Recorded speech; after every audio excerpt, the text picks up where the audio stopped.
Enjoy this chapter. Question of the day: what's your favorite ice cream flavor? Fuck. Next time, can you just order a normal fucking ice cream? Costa's voice was a low growl edged with irritation. He was grouchy because he had to help me finish it. Sitting in the ice cream parlor, he looked every bit the cold, calculating man that ran the city's criminal underworld. But there was a warmth in his eyes that only surfaced because he was with me. It was a normal ice cream. How was I supposed to know they do monster portion sizes here? I tried to defend myself, but even I knew it wasn't normal. It was fucking huge. You're the one who found this place. My husband replied, leaning back in the booth we were sharing. His presence dominated the small space, his eyes cold and calculating as always, except when they flickered over to me. He was always subtly analyzing every room we ever walked into, and this was no exception. Even while just going to get ice cream with his wife, he had to be on his guard. Yeah, and I don't speak Italian, idiota. You have eyes, no? You could just look at the fucking pictures. I actually did look at the pictures when I found this place on Instagram. The ice cream looked so good, I didn't think much of the size. Whatever. I shrugged, rubbing my full stomach. Perhaps it wasn't a good idea to get such a big ice cream after dinner, but after the spider fiasco, I needed something to calm me down. Although Costa's hug did really help. I'm going to be so tired for training tomorrow. He groaned, running a hand over his face. I think he's referring to the amount of sugar I just made him consume. Just drink some coffee. I waved him off, getting out of the booth. You think it's that easy? He scoffed, also getting up so we could leave. We started the walk to the door, and he stayed close behind me the entire time. My body visibly stiffened when he placed a warm hand on my lower back, guiding me through the busy ice cream parlor. His touch was possessive yet gentle, a stark contrast to the ruthless man the world saw. Yeah, take a pre-workout or drink some coffee and just get it done. Stop complaining. I rolled my eyes, pushing open the door. As soon as we were outside, Costa's guards ushered us into the awaiting car. Since it was evening in the city center, they were way more vigilant than usual. Paparazzi were everywhere, and the Ricardis were well known in Sicily, even just as a rich and famous family. With that kind of reputation in the public eye, anything can happen at any point if you're not careful. Once we were safe in his car, he turned to look at me with a weird-ass expression instead of driving off. What? I finally questioned after having enough of his psychotic behavior. If you think it's so easy, then come and train with me in the morning. I told you in Dubai you need to start training with me, so let's do it. He was so serious, and it was so fucking funny. A hearty laugh escaped my lips, but Costa didn't bat an eyelid. You're funny. Yeah, he scoffed, finally putting the car in gear. Let's see if you're still laughing at 7 a.m. And LT and LT and LT and LT and LT and LT and LT. And GT and GT and GT and GT and GT and GT and GT. And LT and LT and LT and LT and LT and LT and LT. I can confirm I wasn't still laughing at 7 a.m. In fact, I was furious. I trudged behind my husband into the gym while still struggling to tie up my hair.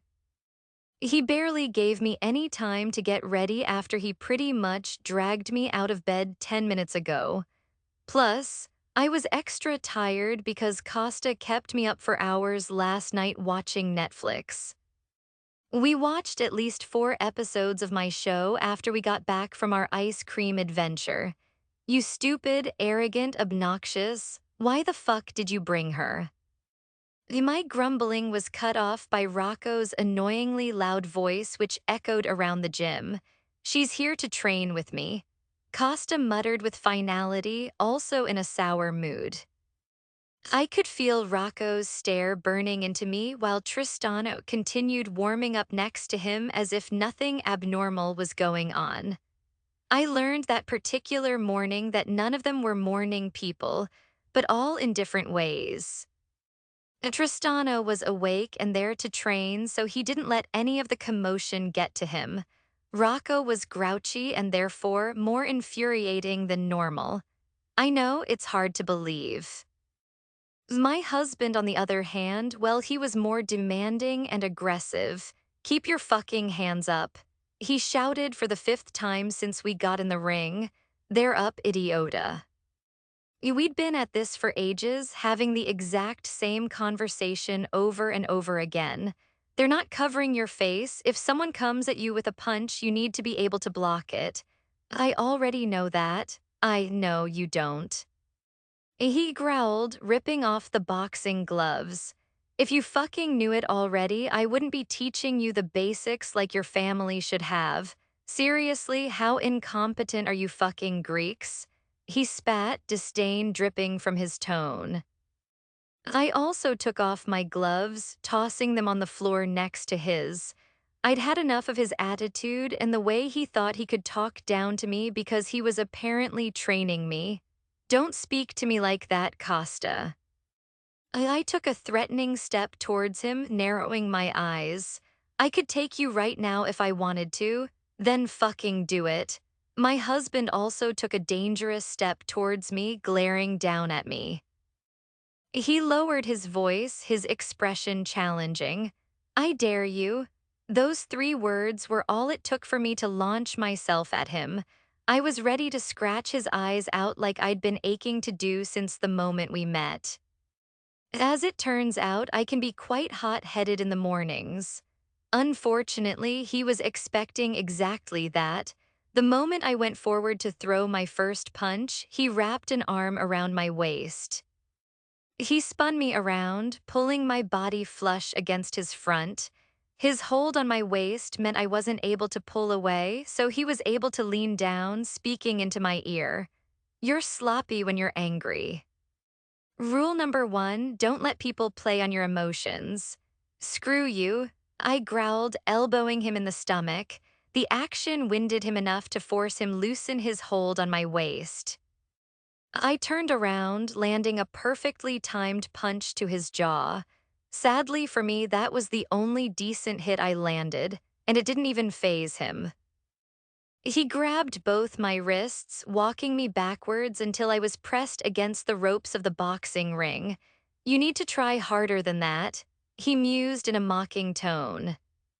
His patronizing words only added fuel to my fire, giving me enough strength to rip my wrists out of his grip. With a hard shove, I pushed him away from me, but he barely lost his footing. However, it was still enough for me to hook my foot behind his ankle, pulling so that he'd actually lose his balance. As soon as we fell to floor, I lifted my hand to punch him again, but he was quick to turn us over, so I was now below him. Now what are you going to do? He goaded me, fire still burning away in his green eyes. I really was stuck since he was also using his body to pin my legs down. I struggled for a moment beneath him, trying to think on my feet what I would do if this situation was real. Buck your hips, Millie. I heard Tristano's voice from somewhere in the gym. It's the only way to get out. She won't be able to push Costa off. Rocco also felt the need to comment. She's too weak. Did this fucker just call me weak? Even more determined than before, I made one attempt to buck my hips, but it did absolutely nothing. Costa even had the nerve to smirk down at me when my attempt failed. The second time I tried, I still wasn't strong enough to throw him off me completely, but I used the momentum to force him to loosen his grip. Taking that short second, I shoved him off me, turning us over so I was now on top of him, straddling his hips. If I had my knife, you'd be dead right now. I seethed, both my hands resting on his shoulders, close to his throat for emphasis. Possibly, Costa nodded, placing his hands on my thighs, causing heat to spread under my leggings. But your self-defense still needs a lot of work, and you need to learn to keep that temper of yours under control. We can work on it though, surely you're not impossible to teach.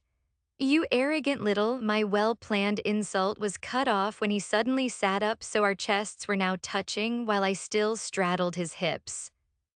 Enjoying the position, Prince Ipessa? He smirked, gently squeezing my thighs for emphasis. Heat immediately rose to my cheeks when I realized just how intimate the position was. Seriously, I think it was the most risque moment of my life up until that point.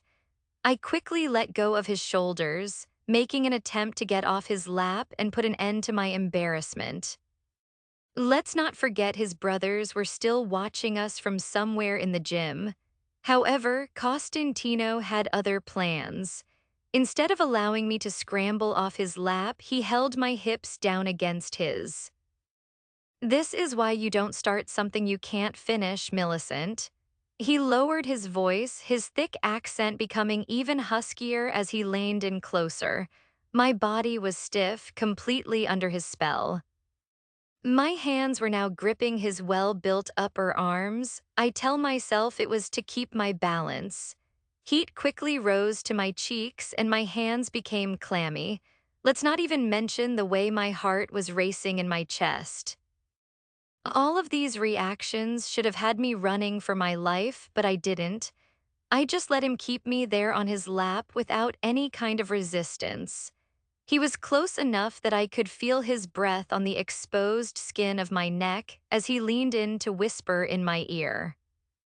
"Cat got your tongue, baby. I thought you could take me."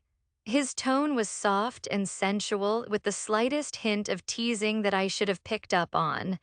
It was only when he released a velvety chuckle a few moments later that I was broken out of the trance. Like a bucket of ice water was thrown over me. I immediately pulled away from him, and this time he didn't stop me. I scrambled off his lap, stumbling away to put some much-needed distance between us. In contrast to my flustered state, Costa got up off the floor with complete ease. He didn't even seem slightly bothered by the interaction we just had. "We're done here," I muttered, willing my cheeks to return back to their normal color. My legs felt like jelly as I climbed out of the boxing ring, avoiding Rocco's and Tristano's gaze as I scurried past them. I could hear their laughter as the gym doors shut behind me, allowing me to take a much-needed breath in private. However, that moment was quickly cut short but dumb and dumber. "What happened to you?" Giovanni gave me a weird look as he approached the gym doors with his brother. "Nothing." I rushed out defensively, straightening my t-shirt. "What makes you think something happened?" "Because you look more psychotic than normal," Giovanni mused, still studying me, "and you're blushing." Aiden quipped, reaching out to poke my cheek. "Don't." I smacked his hand away from my face. The eldest twin decided to try again, earning himself another smack. "Ow," he pouted, rubbing the skin of his wrist. "Bitch, why won't you let me touch your face?" I got it." Giovanni cut his twin off, a stupid smirk tugging his lips. He pointed at me accusingly. "You kissed my cousin, didn't you?" "She did." Aiden frowned at the apparent revelation. "You kissed Costa?" "No, I did not kiss him." I scoffed, forcing the most believable laugh out of my lips. "What makes you think you're blushing? You were out of breath when we got here, and you have that look on your face like something big just happened." Giovanni summarized, reminding me that he was indeed part of a mafia family even if he's also a reckless teenager. "Well, we didn't kiss. Don't be ridiculous. I would never kiss him." "Ever, right? You sure?" "Because he's coming now, so we can." I was out of there faster than lightning. And LT and LT and LT and LT and LT and LT and LT and LT and GT and GT and GT and GT and GT and GT and GT and LT and LT and LT and LT and LT and LT and LT After that training session, I avoided my husband like the fucking plague. If I even heard his voice, I made sure I was on the other side of the house as quickly as possible. I even gate crashed Greta's trip to the supermarket just so I could get a break from hiding from him. That was a difficult task in itself since it meant I needed permission and a security team to follow me. But I got permission from Nadia, and she organized it all for me without questioning why I simply didn't just text Costa. How was I supposed to explain to her that earlier I blocked his number on the off chance he decided to text me? Damien, I mean it, I don't want to hear it. I looked down at my phone as I spoke to my cousin who was FaceTiming me from New York. Oh, come on, Maleficent, just say yes. No. I sighed, heading into our empty bedroom. I was busy talking to Damien as I went straight into my closet with the intention of grabbing some pajamas. It was a PJs and Netflix kind of night. Damien, I have so much work to catch up on when I get back to New York. I can't waste my time getting drunk when it's one night. I need my partner in crime with me. You're also my lucky charm. He had a stupid pout on his face while he leaned back on the couch in his office. You say that like you haven't been getting laid since I left. I scoffed since I knew it couldn't be further from the truth. He was a man whore. Everyone and their mother knew that literally. He sleeps with people's mothers too. I have, but they just haven't been as good. They're either too selfish or too shy or too aggressive. I laughed, settling on my silk shorts and cami set. I put my phone face up so Damien could only see the ceiling before I started stripping off my clothes, changing into my pajamas for the night. Yeah. You know, I had this one bitch who wouldn't even let me take a fucking breather after the first round. She just wanted to go again and again, even when As expected, he went into an unnecessary amount of detail, the kind of detail I don't need to repeat. Once I was done changing, I stepped out into the bedroom. I was busy looking at Damien as he recanted that particular escapade when I crashed straight into a firm chest. A firm, bare chest. The shock of the moment caused me to drop my phone as I looked into those highly amused pools of green. I, um, I stumbled and stammered, struggling to come up with something to say while he smirked down at me. Meanwhile, I couldn't seem to take my eyes away from his perfectly sculpted upper body. Excuse me, Millie. He finally spoke with his thick Italian accent when it became clear I wasn't going to be saying anything coherent. How could I when he stood there dripping wet in nothing but a towel? After what happened that very morning, this is not what I needed. His olive-toned skin glistened in the warm ambient light of our bedroom, the tattoos on his chest, neck, and arms contrasting beautifully. The towel hung extremely low on his hips, like it was fucking teasing me by reminding me I was a 25-year-old virgin who had never Millie. Costa broke me out of my thoughts, stepping in closer to me. I squeaked, I fucking squeaked, I swear I'll never live this down. You're blocking my closet. His closet? Oh, the door behind me? Sorry. Before I could make this even worse, I quickly bent down to retrieve my phone, which I dropped by his feet. Unfortunately, and I say this with deep regret, my virgin self failed to realize what kind of position that would leave me in. I picked up my iPhone, checking the screen to make sure it wasn't cracked. I also came face to face with my red-faced cousin who was covering his mouth to muffle his laughter. Of course, he was still listening because my cousin is a little bitch like that. Millie. The sound of Costa's strained voice had me looking all the way up to his face while he looked down at where I kneeled in front of him. It took my slow ass a good few seconds to understand what his issue was. Then I quickly rose to my full height, my cheeks now a deep shade of red. I straightened the fabric of my poor choice of pajamas, stepping away from him. Thankfully, he didn't hang around any longer, heading straight into his closet. As soon as Costa was out of earshot, Damien burst out laughing. I don't think he'd ever laughed that much before. Fuck. He breathed out, struggling to catch his breath after all that laughter. That was the funniest shit I've ever seen. I can't believe you just knelt down in front of him like that, and you fucking squeaked after he just watched you shamelessly I fuck him, and you call yourself a boss bitch. And he was off all over again. Meanwhile, I was lying face down on the bed, wishing it would swallow me whole. I let out a groan, hating every ounce of my pathetic existence. Seriously, Millie, don't even bother getting me anything for Christmas or my birthday. You just gave me the best gift I could have ever asked for. Okay, bye, I snapped, cutting his laughter off when I hung up the call. Someone kill me now. I'd actually pay real money for someone to murder me. And perhaps I could just suffocate myself if I smushed my face harder into the duvet. A few minutes later, Costa came out of his closet dressed in his boxers and a fitted t-shirt. You okay? I think he was referring to the way I was lying face down on the bed. Just fine. I spoke into the thick silk duvet my face was currently pressed against. What? With a huff of annoyance, I lifted my face to look at him. I said I'm fine. You don't look fine. Is this about what just happened or what happened this morning in the gym? He mused, heading over to his side of the bed. I don't want to talk about either of those things. I'm not sure which one was worse, what happened in the gym or what just happened in our room. Either way, I didn't want to talk about it. I can tell. You've been hiding from me all day, Principessa.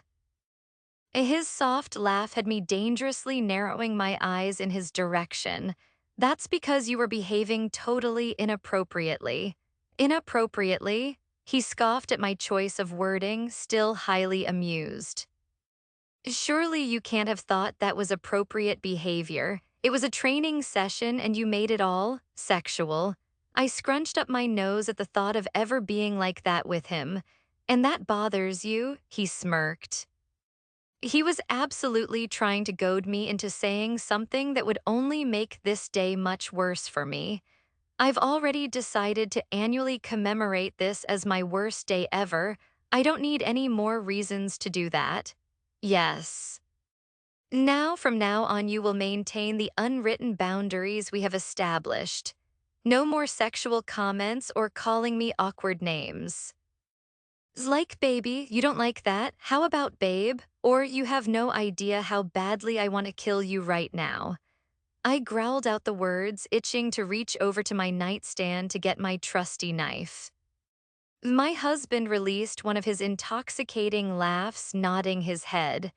I'm sure I do. Look, I didn't mean to make you feel uncomfortable. It was just a bit of fun. But if you're still feeling angry, I give you full permission to kill the twins. What? I couldn't help the smile that tugged at my lips at his very serious yet random suggestion. They've been pissing me off all day, and usually killing someone helps me feel better. I personally can't kill them because they're my family. So, if you want to kill someone, then go ahead and kill them. As tempting as it might be, I'm not killing your cousins. I laughed, finally getting up off the bed only so I could get in the bed. Sure, it's a 2-for-1 special.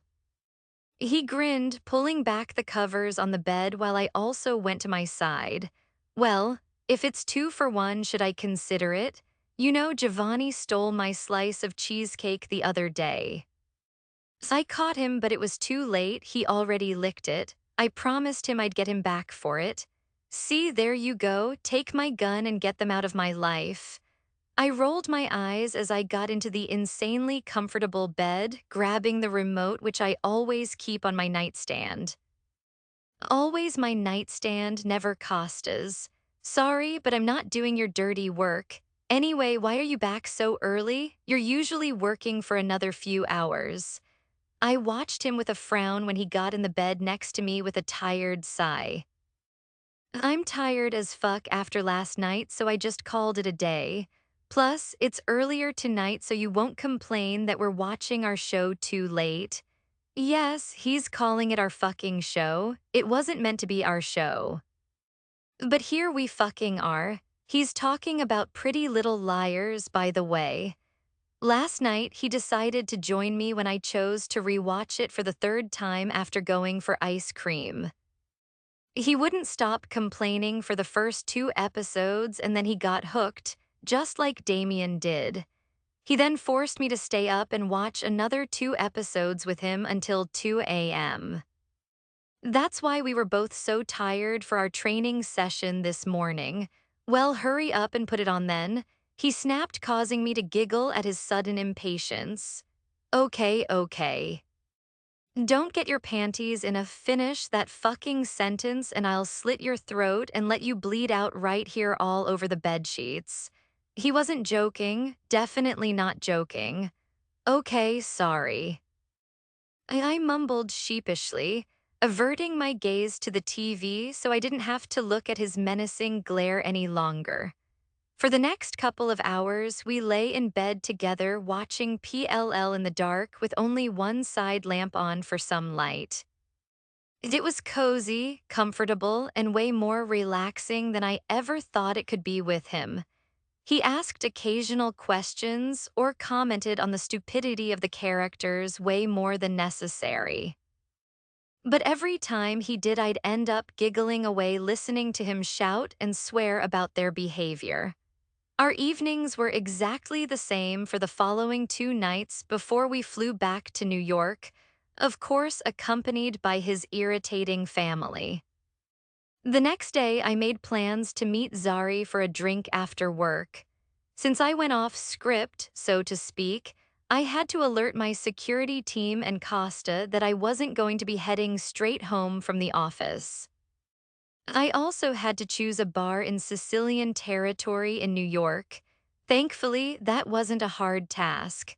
The bar was a cozy place full of luxury decor and high-end clientele. I sat at a corner table, nursing a glass of wine, my mind still buzzing from the day's work at my publishing company. We had planned to meet after work to catch up and unwind, something I desperately needed after the last few days of spending so much time with Costa voluntarily. As much as I enjoyed our late nights watching PLL, it was confusing the hell out of me. How did we go from never speaking to each other to watching a show in bed together every day? Finally, the door opened and Zari walked in, her eyes scanning the room until she spotted me. She waved and made her way over, her smile brightening the dim atmosphere. Millie, sorry I'm late, work was a nightmare. Zari said, sliding into the seat across from me.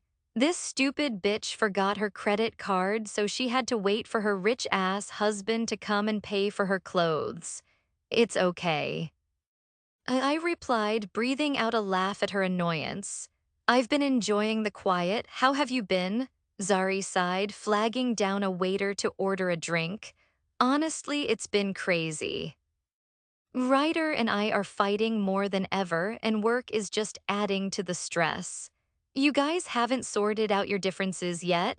I was referring to her desire to technically have an open relationship.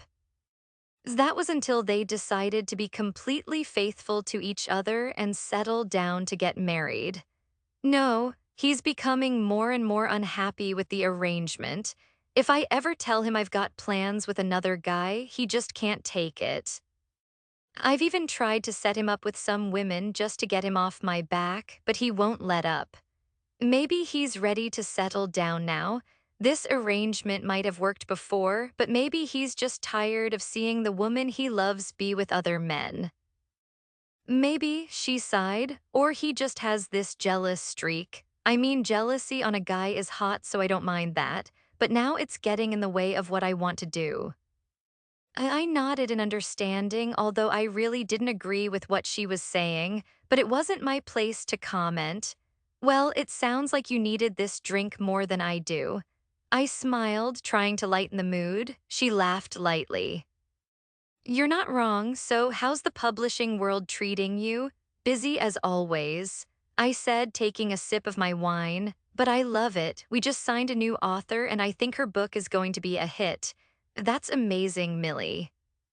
You've worked so hard to get where you are. She reached across the table, giving my hand a squeeze. I'm proud of you. Thanks, Zari, that means a lot, I said, smiling warmly at her. After an hour of chatting away, I felt my phone buzz in my bag. I pulled it out and saw a message from Costa. My heart skipped a beat, though I wasn't sure why.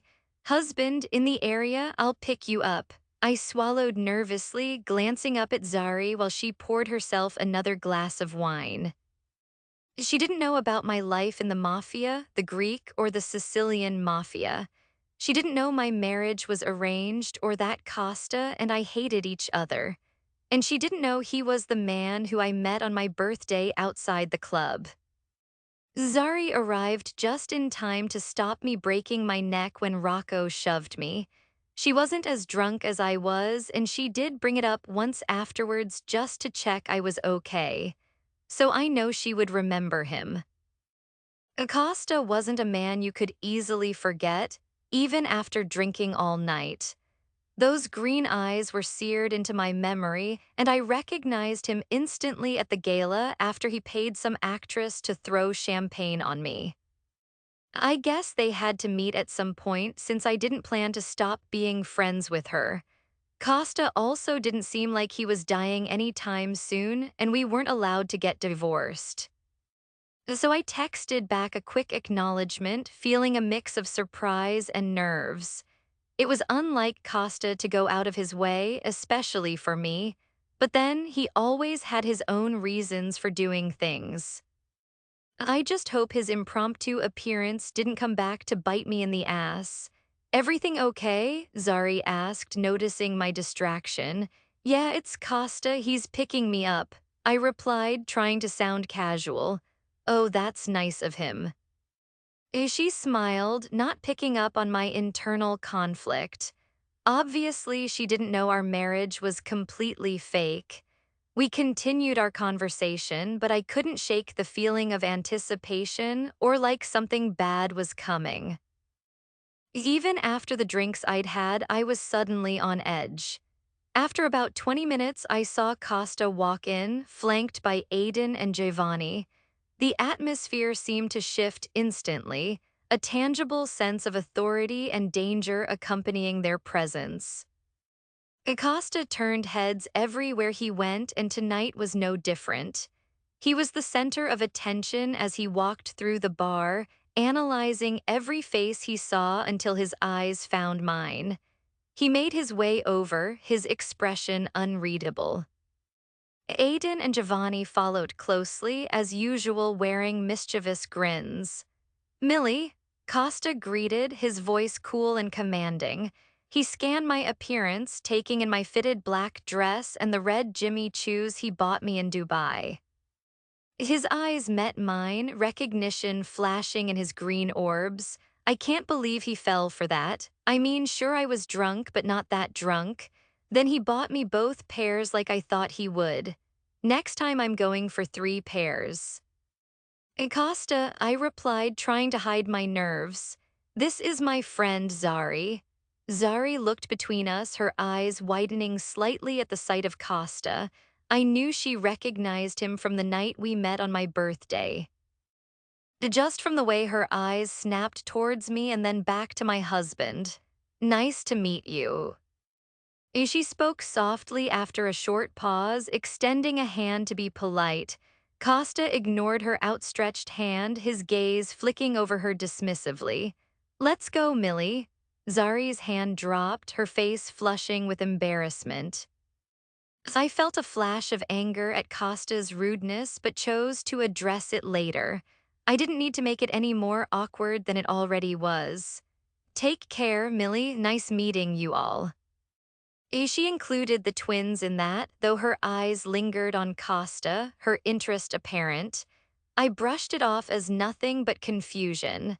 She was probably only wondering why I married the man who was so rude to me that night. Her eyes continued to drift back to him while I put my coat on. gathering my purse and my scarf to head outside in the November cold of New York. Giovanni grinned at Zari, clearly enjoying the awkwardness of the situation. Hey, Zari, you should hang with us sometime. We know how to have fun. Giovanni said, winking, bro, leave her alone. Aiden swatted his brother's arm, flashing Zari an apologetic smile. Zari blushed, giggling nervously. Maybe I will, perhaps next time I see Millie. Costa's expression remained cold as we made our way to the door after bidding Zari one last goodbye. The twins flanked us, their light-hearted banter a stark contrast to Costa's cold demeanor. As we stepped outside, the cool evening air hit my face and I took a deep breath. Costa opened the car door for me, giving orders to his security team around us. Thanks, I murmured, sliding into the seat. Once we were all in the car, Costa turned to look at me from the driver's seat. Why were you meeting her? She's a friend. We needed to catch up. Why did you have to be so rude to her?